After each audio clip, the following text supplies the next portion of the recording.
Cindee is here tonight as part of the Illinois Humanities Rhodes Scholar Speakers Bureau event.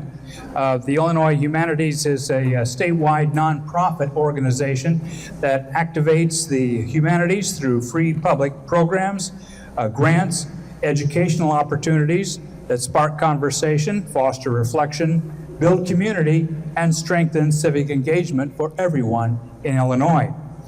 Their traveling speakers program, the Rhodes Scholars Speakers Bureau, supports organizations like ours by inviting authors, writers, historians, performers, and more to present free programs like the one you'll see this evening and share their knowledge, expertise, and passion with us. Most of us here in Bond County are probably already familiar with the Rhodes Scholars program because tonight we have two Rhodes Scholars here in the building, and you are more familiar with John Goldsmith, who is one of that group of over 30 speakers. And if you go to the website and look at these speakers, it's an amazing list of a lot of interesting folks. Thank you. I'm excited to be sharing the first-person accounting of a brave woman who joined the military during World War II. This is my mother's story and the story of women in the military in World War II. These women helped in forming the military policies that understood WAC's Women's Army Corps as female soldiers who could meet the challenges of serving overseas. It is the tale of an ordinary woman in extraordinary times who became part of the greatest generation and part of the extraordinary wartime effort.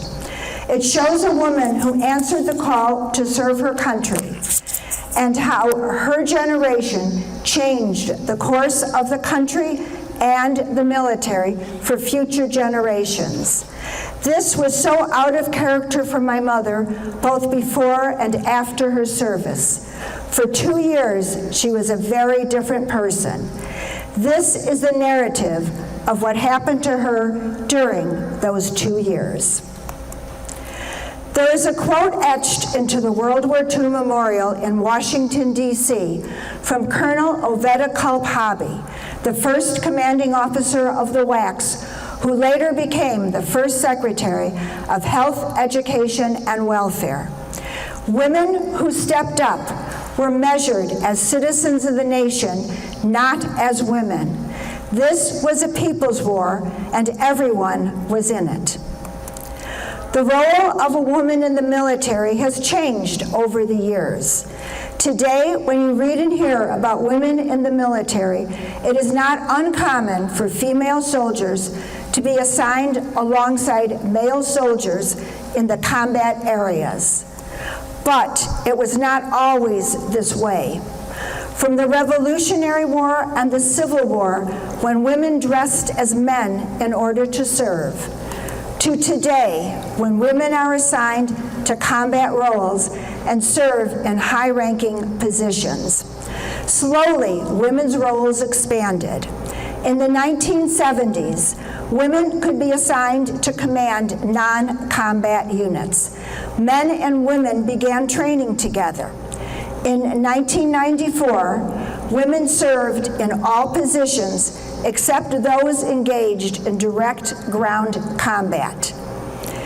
In 2013, women achieved full status when they were granted the right to serve in direct ground combat roles.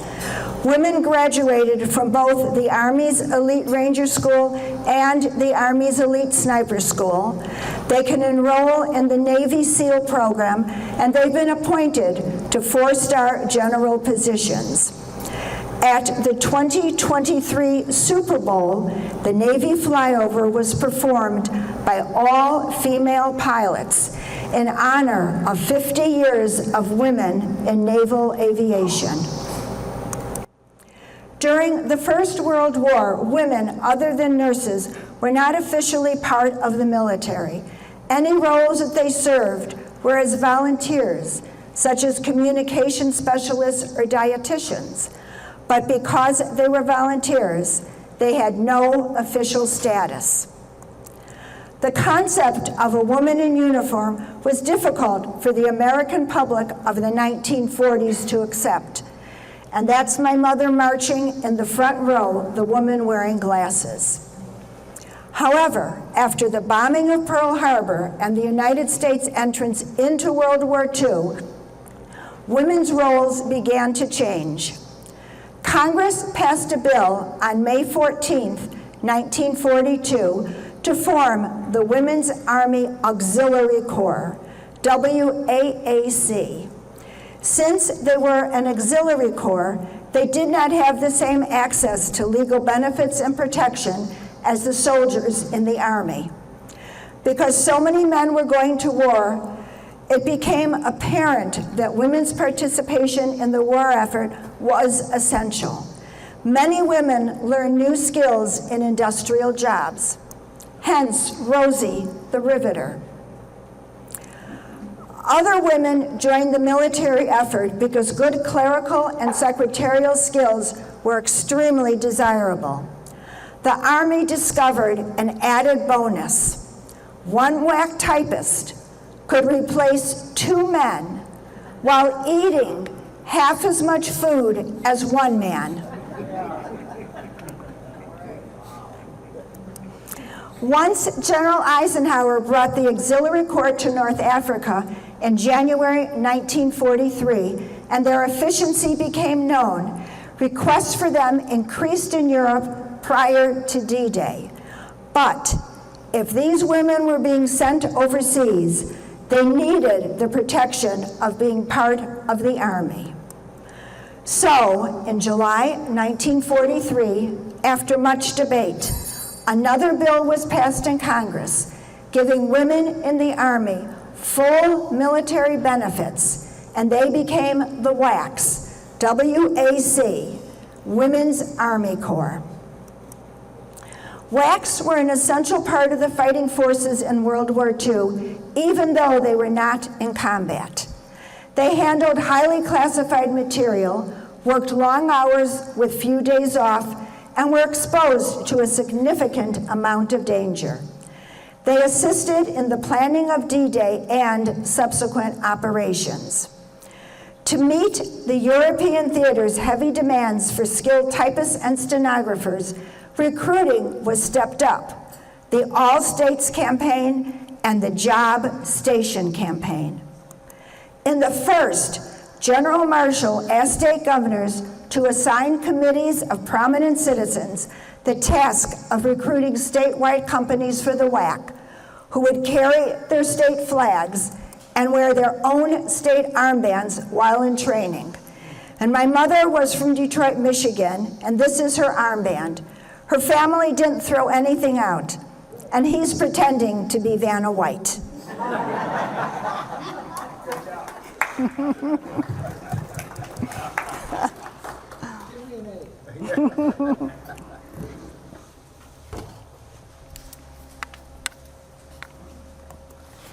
The Job Station campaign allowed recruiters to promise prospective enlistees their choice of duty and assignment location after they completed basic training. There were about 150,000 WACs serving in the Army. 20,000 served overseas, and of those, about 8,000 were serving in the European Theater of Operations, and my mother was one of those 8,000. Serving overseas was considered such a privilege that many WACs gave up promotions and more interesting stateside assignments. This included a battalion commanded by Major Charity Adams of 855 African American WACs, who were assigned in February 1945 to the Central Postal Battalion in Birmingham, England. There was such a backlog of mail, and the Army decided they had to do something to ease the problem, since mail was a very important part of a soldier's life and a lifeline to their family back home. These WACs were responsible for the redirecting of mail to all of the U.S. personnel in the European theater of operations. And this included Army, Navy, Marines, civilians, Red Cross workers, over 7 million people. Their motto was, no mail, low morale. When mail could not be delivered to the address on the envelope, it was sent to the postal directory to be redirected.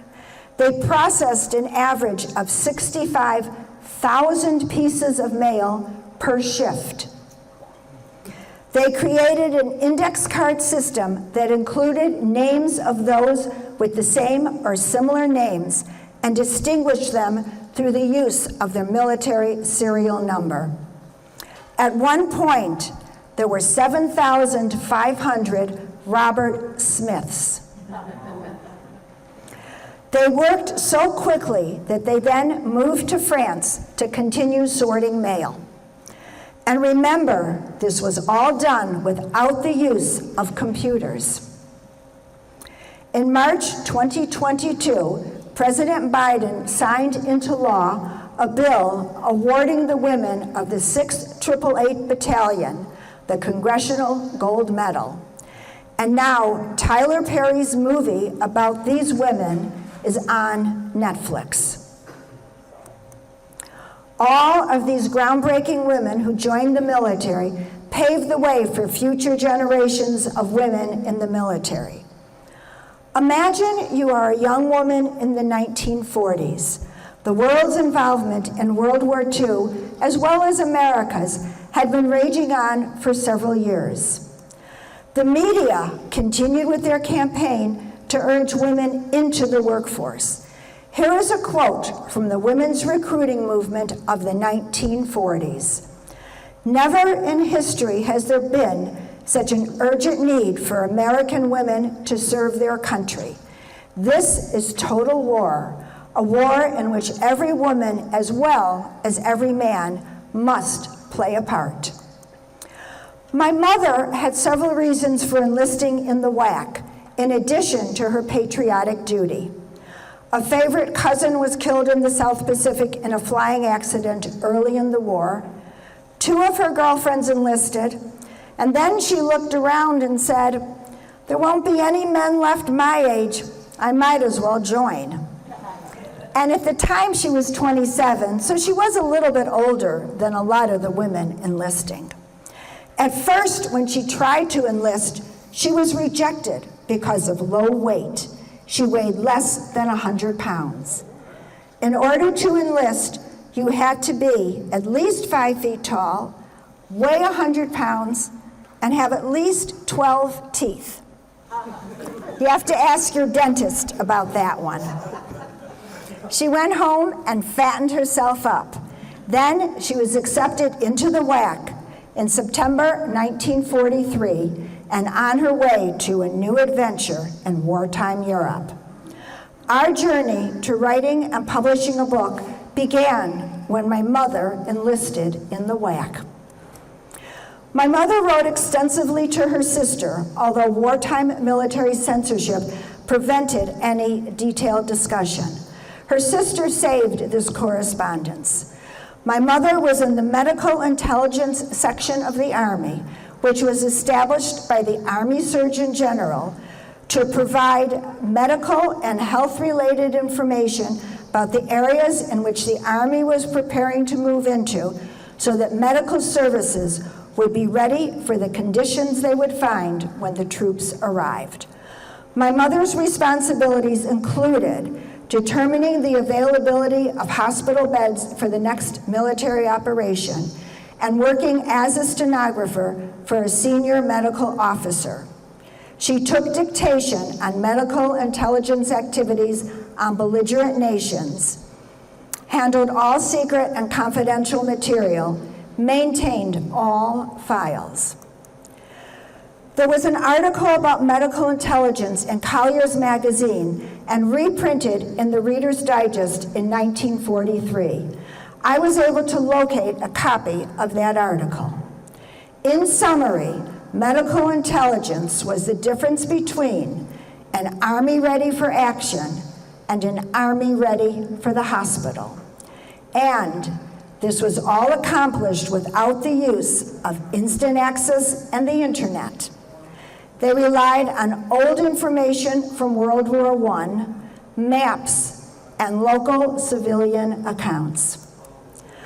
Mollie's War recreates a world that existed more than 80 years ago by taking you through the romantic and always frightful journey of an American WAC during the height of World War II. It is not a tale of life on the battlefield, but rather a tale of the battlefield of life and love. This collection of vivid letters recounts my mother's experiences. Mollie's story documents the human side of life during the war, a life that alternates between fear and romance, exhaustion and leisure. She was assigned and completed basic training in Daytona Beach, Florida, which was the second training camp for WACs after the Army discovered the harsh winters in Iowa. In Florida, they usually didn't need winter clothes. My mother found basic training to be very intense, but she learned to follow orders. She endured the strict regiment just the same as the male soldiers, learning military protocol, how to march in step, how to salute, how to fire a gun, how to navigate the obstacle course, how to keep their belongings organized, and how to make all of these new tasks into habits so ingrained that they would require no thought during their service. Then, her first assignment was in Wilmington, California, where, on the day she arrived, as luck would have it, Warner Brothers Studio was just finishing up a WAC recruiting film, and she became an extra. Here is an excerpt from the letter that she wrote home about her role in the film. 12 February 1944. Dear Beck, all we WACs assembled in the Port Theater for the premiere showing of It's Your War Too. Before the picture was shown, our commanding officer made a little speech and said that many of the scenes were cut out, not because they were bad, but because of the continuity and because it was necessary to make it short. I naturally thought the brief scenes I was in were cut because I had come in on the last day and there were no retakes on my dramatic scenes. I was watching the picture intently as it progressed. It's really just a group of scenes. And my gal friend sitting next to me said, "There you are." It was funny that I had hardly recognized myself. It was the coverall scene. I don't look too hot, but it's not too bad. Then I saw myself in the conference scene. But anyway, it was quite a thrill to see it. When we got through seeing the picture, we came back to the barracks, ate supper, and got our clean linens. Then we all set to work, cleaning and scrubbing for Saturday's inspection. There are no temperamental stars in our barracks. This WAC recruiting film was shown in movie theaters during World War II before the feature film. And now it's your war too.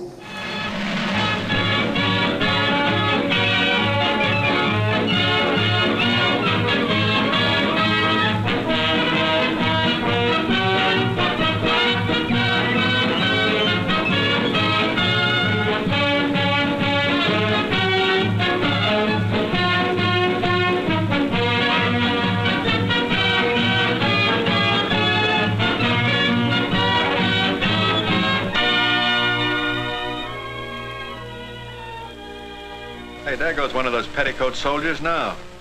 Yeah. My sister wants to join the WACs. What do you think of that? Huh. She's crazy. What the devil's a woman want to be a soldier for? Just a waste of time. This is a man's war. What sort of jobs can they do? What sort of jobs can we do? Take a look, mister. X-ray technicians, inspectors of Army meat, teachers schooling our soldiers, WACs are classification experts, assignment interviewers. So this is a man's war, is it? WACs are at work on every sort of Army vehicle, doing every sort of motor transport job, testing walkie-talkies, testing radio tubes. Those are just a few of the jobs they do. There are 239 more. Hey, you two armchair generals on the porch, here's something more for you to think about. Listen. General Eisenhower said, "In many jobs, WACs do the work of two men.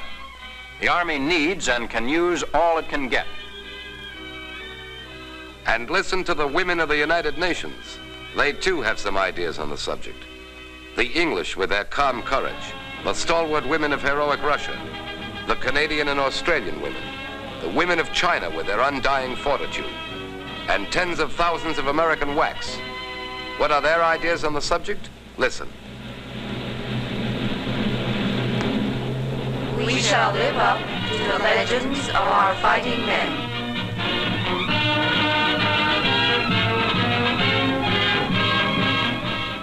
Where did these thousands come from? Where will the United States Army get thousands more? Thousands to back up manpower for battle abroad. Who are the women who will help retain the needed manpower for the production battle at home? Who are the women who will help fight our country's war? It's Mary Jones, and Jane Doe.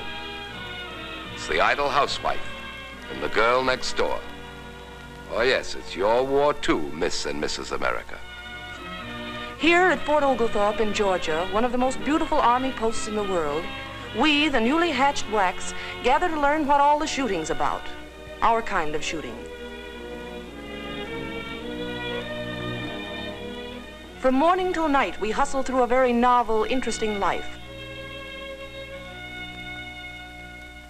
Not just classes and drill and duty, but all kinds of women's sports and recreation. We work hard and play hard.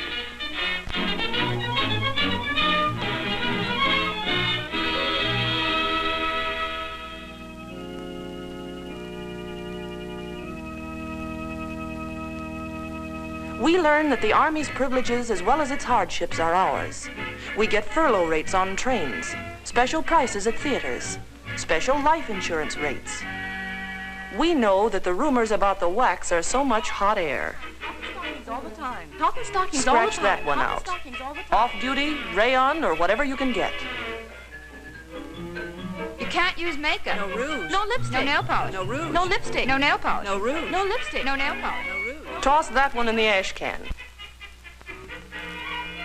Everybody's hair is alike. The same old hairdo. The same old hairdo. The same. Nonsense. Our hairdress is up to us as long as it's neat, smart, and off the collar.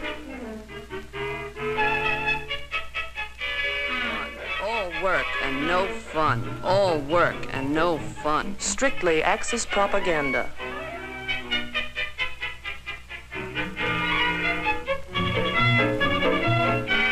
From WAC training centers at Fort Oglethorpe and at Des Moines, WACs go forth to Army posts, camps, specialist schools, air bases, to every part of the United States.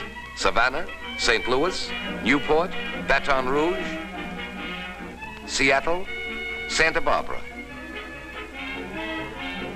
To Washington, our nation's capital, come hundreds of WACs, many to be stationed in the famous Pentagon building and attached to the combined chiefs of staff. WACs are entrusted with tasks involving the utmost secrecy.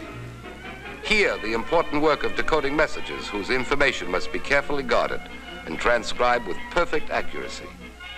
At Aberdeen Proving Grounds, valuable men have been released for combat duty by WACs, inspecting mammoth tanks, computing ordnance firing tables for the light, accurate American carbines, the carbines that have canceled the effectiveness of many a Nazi and many a Jap. Here, they also check the efficiency of remote control units and make secret ballistic measurements. These are just a few of the important and interesting jobs done by WACs. At air bases here and overseas, women soldiers perform over 25 technical jobs. War jobs now, but civilian careers later on. We are in the machine shop, in the repair shop. We rig the parachute. We guide our flyers home. Altitude 5,000 feet, 5000. Request landing instructions. Mitchell Field Tower to Army 3131. Circle field twice at 3,000 feet.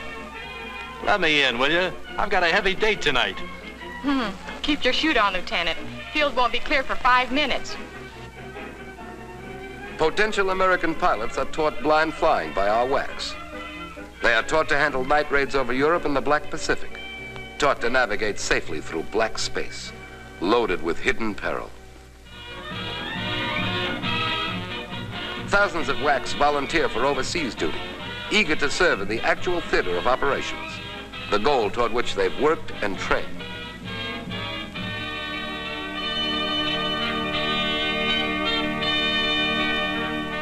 Wherever the American armies will go, WACs may follow.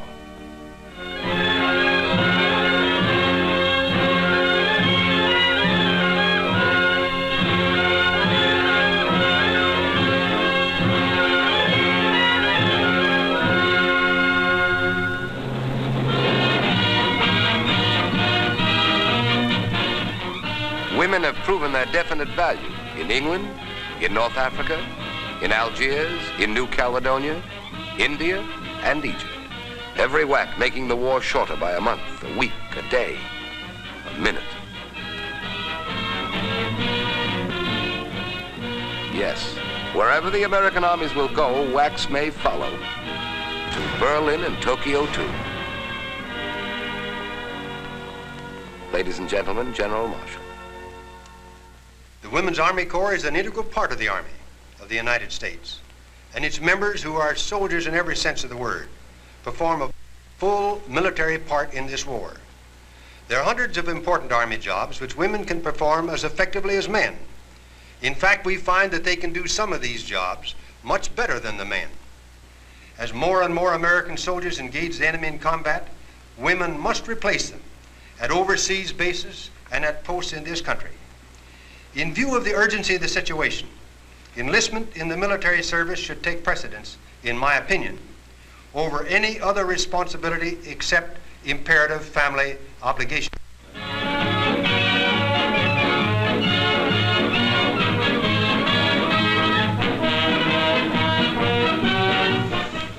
In 1918, we were on the sidelines.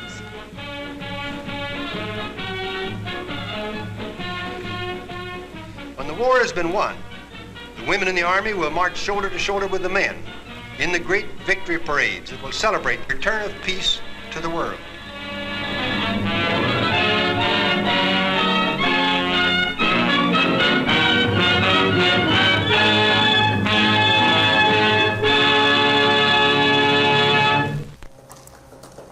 Thank you. Thank you. After her assignment in Wilmington, California, my mother went back home to Detroit on leave. And this is a picture of my mother with her mother and her older sister, Rebecca, and most of her letters were written to her sister, Rebecca. Then she went to Fort Oglethorpe, Georgia, which was a staging area for WACs going overseas. She was stationed in England before the D-Day invasion began, and also while the country was under bombardment by the unmanned German bombs. And that's my mother marching, the fourth person in the picture. Censorship prevented her from discussing her job, but here is an interesting letter. Yesterday, I went to see Madame Tussauds' famous waxworks. It's amazing how lifelike those figures are. In fact, as I walked in, I started to speak to a girl attendant to ask where we could purchase programs, and was most chagrined when I discovered it was a wax figure. I turned around to see if anyone had noticed my slight error. Then I walked cautiously about and decided not to speak to any of the attendants. You can imagine my further embarrassment when we were about halfway through the exhibition and started to go on to another floor. I edged up pretty close to a figure at the head of the stairs and stared at it, quite frankly, and then he spoke to me. It was a male attendant, and I understand he has been fooling the public for about 15 years. Although I can't tell you anything about my job, other than it is medics and is now secretarial, it is most interesting. My mother's work continued in London as the preparations for D-Day, June 6, 1944, completed. D-Day was the largest military operation in history that the Allies launched against occupied France on the beaches of Normandy. It is now after D-Day, and the Allies have made great strides into occupied France. In retaliation, Hitler's scientists have developed unmanned fantastic flying machines, V-1 rockets, also called buzz bombs or doodlebugs, that were launched by the Germans from somewhere along the French and Dutch coasts with just enough fuel to reach London and then randomly crash land somewhere in the city. London is constantly under attack. When these attacks first began, WACs were frightened and would seek protection in the air raid shelters. But soon they learned they could wait out the air raids in their apartments. The bombings became a part of their daily routine, and they just went on with their lives. Even as my mother was getting ready for work, she didn't stop her preparations as the doodlebugs went gliding overhead. But my mother said they were terrified when the bombs were sent at night, and then the next morning, they were happy to be alive. They would look around and see all the bombed out areas surrounding them. Here is the letter that she wrote home after Winston Churchill's speech telling the world of the German attacks by the buzz bombs. 26 July 1944, London, England. Dear Beck, by the way, I wasn't going to write to say I was in London because I knew you would all worry. And if you promise not to say anything to Mom and Pop, I will reveal a few interesting items. Restrictions on the doodlebug situation, as far as our mail is concerned, have been lifted somewhat since Churchill's speech. In fact, I could have written a few weeks ago about it, but held off. But now I have gotten to a point where I feel a lot of those people back home who sit back complacently ought to know there is a real war going on. And Beck, I see it every day. The air raid sirens are a frequent sound to us during the day as well as the night. And it means the real thing over here. Those darn buzz bombs come a-floating around. They have been our unwelcome visitors both day and night since approximately 1 week after D-Day. I am sure that many of the people I write to think, because I only write of pleasant things, that there is nothing else that enters into our little lives. I don't believe the people back home can grasp any part of the situation over here. I, of course, have many incidents to relate, which will have to wait until I see you. However, this one, through the courtesy of the censor, I know you will find interesting. One night, after a particularly busy day at the office, I was sleeping most soundly at our billets. It happened to be in the early days of those confounded things. Well, anyway, their roar was terrific, and yet I slept. I noticed a heavy feeling on my head and awoke drowsily to feel my bunkmate holding onto my hand and sitting on my bed. She had placed my helmet on my head, and we both listened for the darn motor to shut off, and fortunately, it didn't land where we expected it to. You can bet your boots we both felt to see if we were wearing our dog tags. Another sight always gives me a peculiar feeling and really penetrates. when I see the busloads of children being evacuated from London to safer places, having separated from family and friends. Taking it all in all, it really is a great experience, and certainly makes one appreciate the good old USA more than you can realize. I know you are anxious about me, but don't be, because for some reason, I am most calm about it. Even if I had the opportunity to go home right now, I don't believe I would take it. No, not until this war is really over. She was among the first WACs to enter Normandy after the D-Day invasion. The WACs followed closely behind the fighting forces, slept in the field in tents, on Army cots, ate field rations, and took baths in their helmets with cold water. It was here on the beaches of Normandy where they did not know if the location where they slept had been a battlefield. She used her 4 years of high school French to converse with the civilians and learned about the terrible conditions that they had lived under the German occupation. She actually paid attention in high school, learned and remembered her French.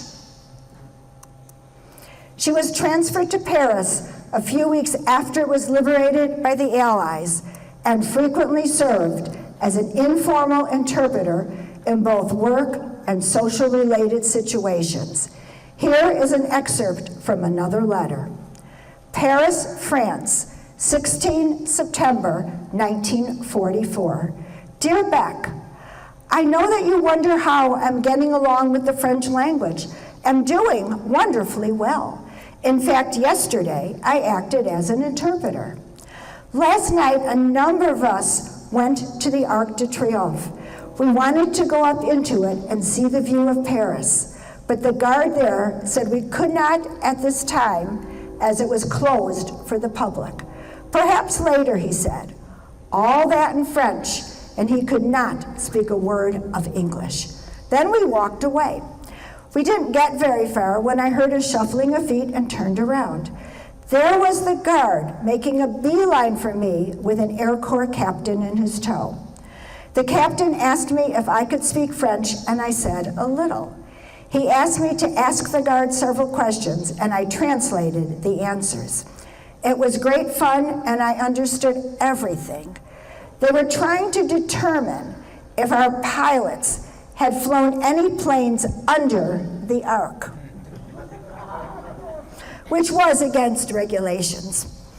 Anyway, the answer was no, at least for this guard. My mother enjoyed experiencing French culture because unlike many of the Americans stationed in Paris during the war, she was able to understand enough French to go to French films and theater and to follow the dialogue. She was able to travel the city on public transportation and on foot because she could read the street names and understand the directions. She also read the French newspaper and said that it added to her vocabulary.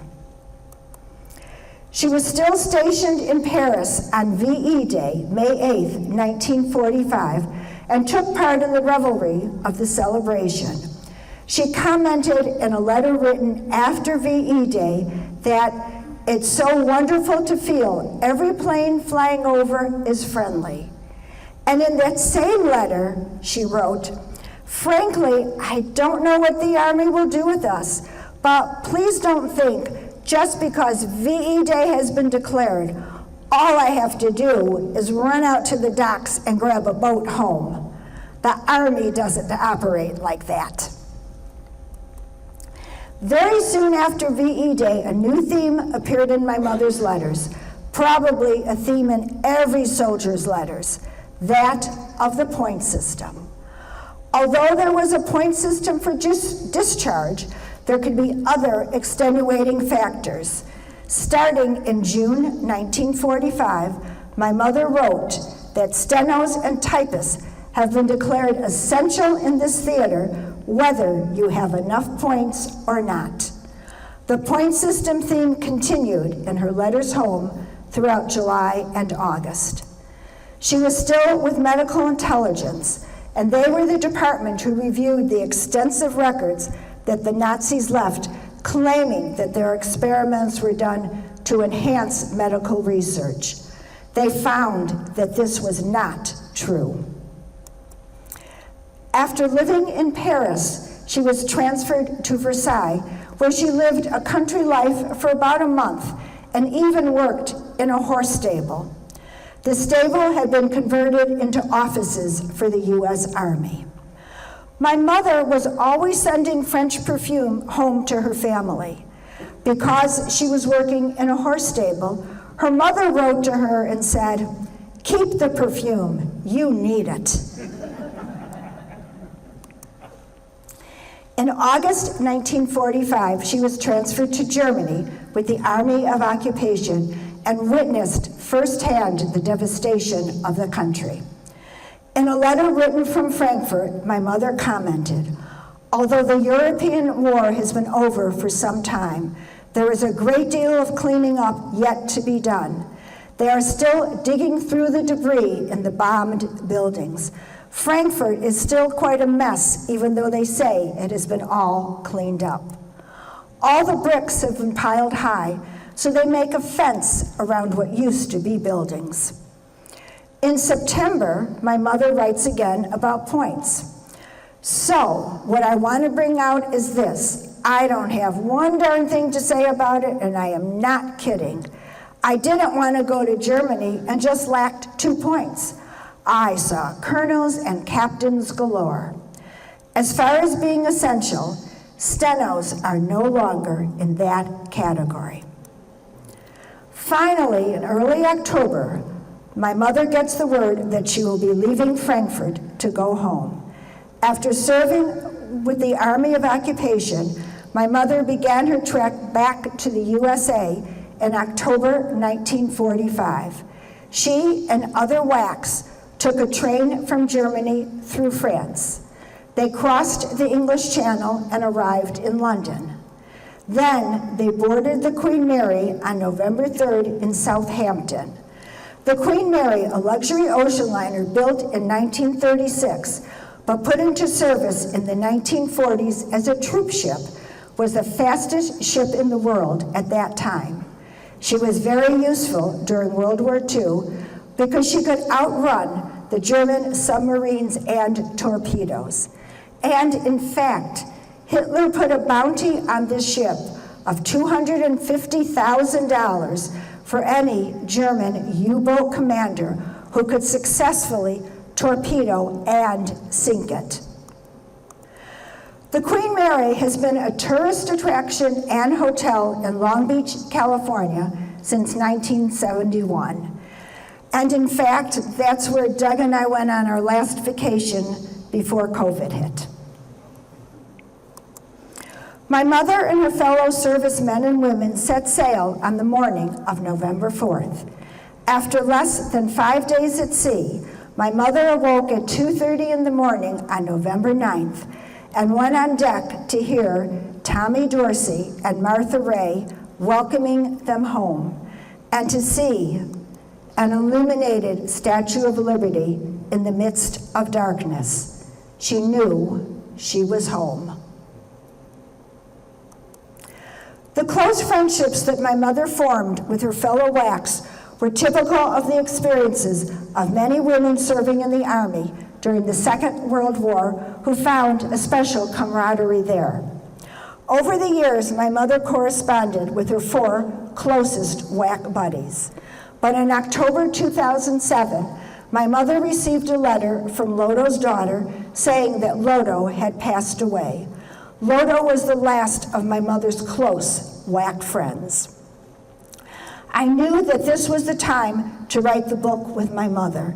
She was 91 and really wanted to share her story. I had a suitcase of letters that my mother wrote home. For some reason, her family didn't throw out her stuff.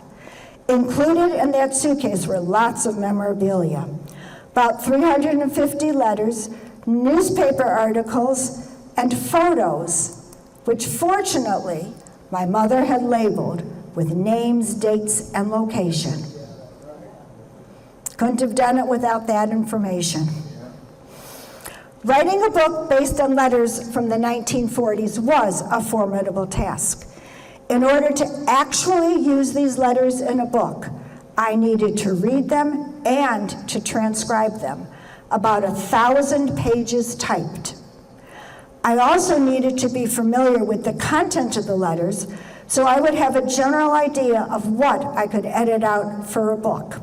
Nobody would want to read 1,000 pages of letters. It became a family project as my husband, sister, daughter, and son all helped. My uncle, my mother's younger brother, read the first draft. My mother said she didn't need to read the draft because she was there.